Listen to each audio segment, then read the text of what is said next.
We have an Israeli government that is out of control. You know, I mean, it's hard to look at this situation and not see that Israel is being the irrational actor in this. How is it irrational?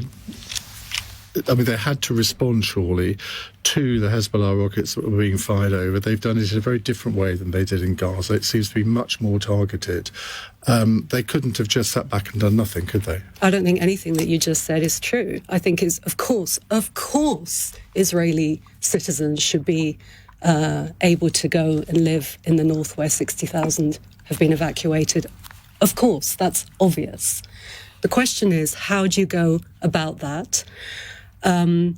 Israel's pager attacks on Lebanon were, even according to a former CIA head, an act of terror.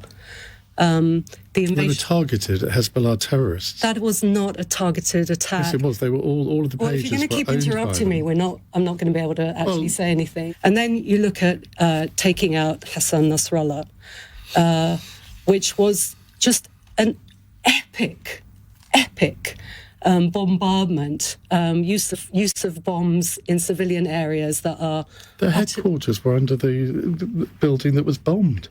I don't care. It doesn't justify that epic loss of life. This is a civilian area in the middle of a large functioning city, just like any other large functioning city. You do not get to pulverize and terrorize innocent people like that. Well, surely you should be condemning Hezbollah from having their headquarters in that kind of area. But where does that end? One could condemn the British Army for having its headquarters in Downing Street. It's a ridiculous argument. You cannot go after civilians in the way that Israel just did.